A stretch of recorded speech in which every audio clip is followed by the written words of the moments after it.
দেখুন, বাংলায় দিদির নেতৃত্বে নির্বাচনের পর নতুন একটা বাতাবরণ তৈরি করা হয়েছে, যেখানটায় হকারদেরকে মনে করা হচ্ছে পশ্চিমবঙ্গ সরকারের শত্রু। বড় অদ্ভুত লাগছে যে ভারতবর্ষের যে আজকের অর্থনীতি, সেখানটায় ইনফরমাল সেক্টরে, অর্থাৎ নিজের হাতে নিজের পায়ে দাঁড়িয়ে রোজগার করার যে ক্ষেত্রটা, সেখানটায় শুনলে অবাক হবেন, 11 কোটি মানুষ রুজি অর্জন করছে।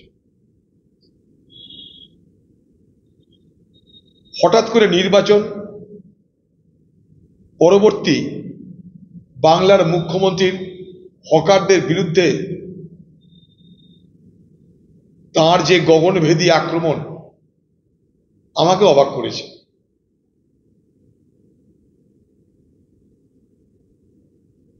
এই জন্যেই অবাক করেছে যে আমরা তার মূলে কেউ যাচ্ছি না। কেন আজকে পশ্চিমবঙ্গ পরিযায়ী শ্রমিকদের সব থেকে বড় রাজ্যের নাম? কেন পশ্চিমবঙ্গে আজ ফুটপাতে হকাররা পণ্য বিক্রি করতে বাধ্য হচ্ছে? আমরা কিন্তু তার কেউ আলোচনা করছি না।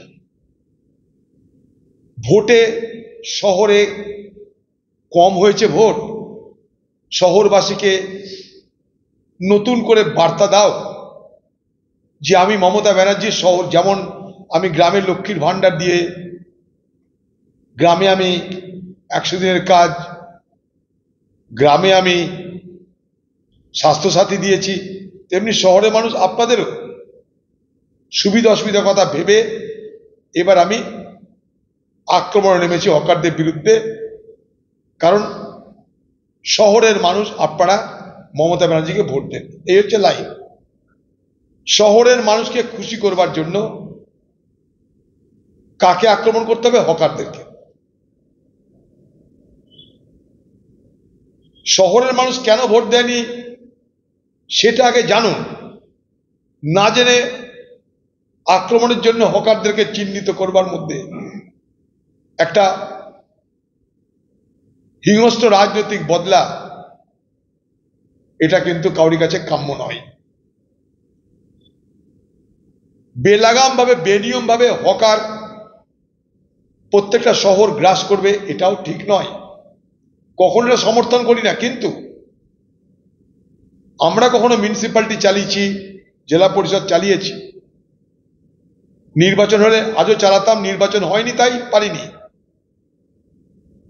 কিন্তু একটা কথা বলবো, যে কাউকে খেতে দিতে যদি নাও পারি, কারো খাবারকে কেড়ে নেওয়ার অধিকার আমার আপনার কারো নেই। ক্ষমতা আছে তাই তাদের খাবারের অধিকার কেড়ে নিলাম, রোজগারের অধিকার কেড়ে নিলাম, অথচ উল্টো কিছু দিতে পারলাম না। এটার মধ্যে কখনো মামাটি মানুষের নেতা নেত্রী হওয়া যায় না বলে আমি মনে করি। উনি আজকে অদ্ভুত ধরনের কথা বলছেন, 72 ঘন্টা পর বলছেন এই হবে, তাই হবে, ওই হবে, বলছেন কাউন্সিলরদেরকেও গ্রেপ্তার করা হবে। তাহলে এতদিন পশ্চিমবঙ্গের মুখ্যমন্ত্রী আপনি কি ধৃতরাষ্ট্রে যেমন চোখ বন্ধ করেছিল, গান্ধারীও চোখ বন্ধ করেছিল, তো আপনি কি গান্ধারীর হয়ে চোখ বন্ধ করেছিলেন যে কিছুই আপনার নজরে পড়েনি? আপনি তো জেলায় জেলায় মানুষের কাছে গিয়ে মিটিং করেন, ঘরে ঘরে দিদি, ঘরে ঘরে রেশন, সবই তো আপনার ঘরে ঘরে। তো সেই ঘরে ঘরে যখন জেলায় জেলায় গিয়ে আপনি মিটিং করেছেন, তখন কি আপনি জানতেন না হকার সমস্যা কি? আজকে যারা বড় ব্যবসাদার, নিশ্চয়ই তাদের দোকানের সামনে হকার বসলে তাদের ব্যবসার ক্ষতি হয়, অবশ্যই, কিন্তু সবকিছুর মধ্যে ভারসাম্য রাখুন, সকলের ভালো হোক। তার জন্য সরকার, তার জন্যই পলিসি তৈরি করতে হয়। বড় ব্যবসাদার তাদেরও ক্ষতি হবে না, ছোট ব্যবসাদার তাদেরও ক্ষতি হবে না, তবেই না আমি সরকার চালালাম।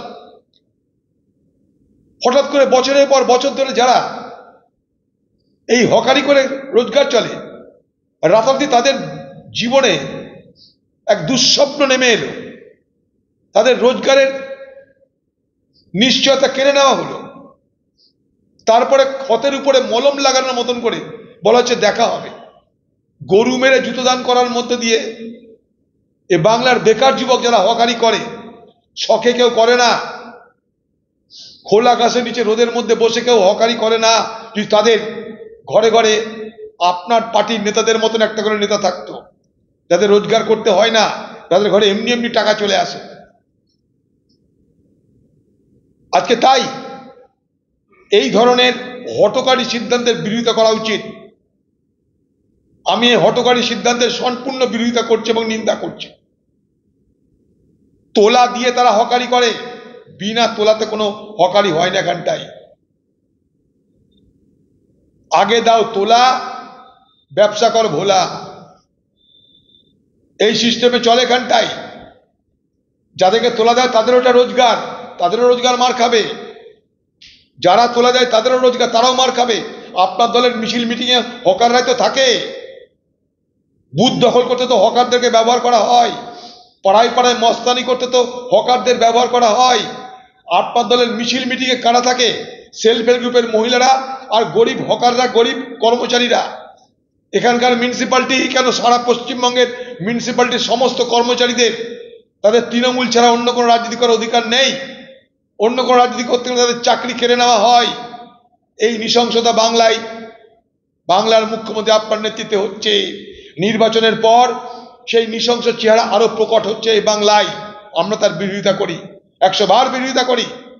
আপনি বলছেন হকারদের জন্য আলাদা করে বাজার করে দিবেন, জায়গা আছে আপনার?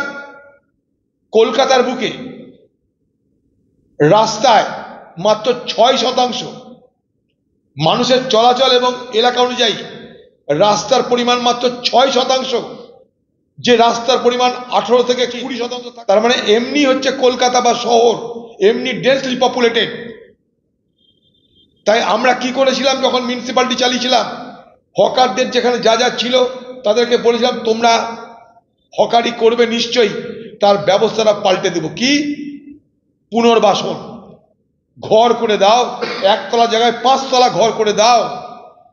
পুনর্বাসনের ব্যবস্থা করার নিশ্চয়তা দিয়ে তাদেরকে খালি করতে বলো। কেউ রাস্তায় খোলা আকাশের নিচে কেউ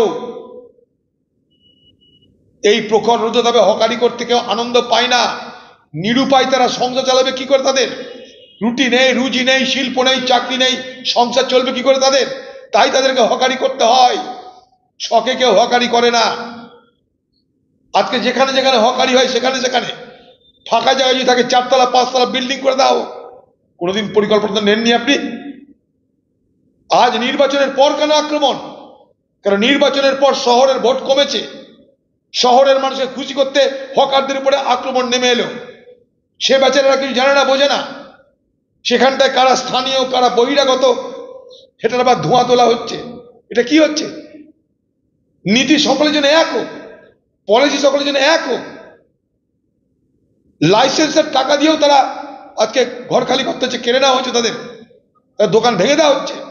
3 দিন ধরে মস্তানি চলছে। কোথাও বুলডোজার বাবা, এখানে বুলডোজার মা চলে এসছে, বুলডোজার দিয়ে মস্তানি করছেন আপনি। আপনার এই চেহারাগুলো ঢাকা থাকে ভোটের সময়। বাংলার মানুষ বুঝতে পারছেন এই আসল চেহারাটা কি। বাংলার মা বোনদের দারিদ্রতার সুযোগ নিয়ে তাদেরকে বিভ্রান্ত করা হয়। লক্ষ্মীর ভান্ডারের টাকা আপনার প্রাপ্য, সেই টাকা কারোর দয়া নয়, সেই টাকা আপনার পাওনা। এটা মনে রাখবেন বাংলার মা বোনেরা।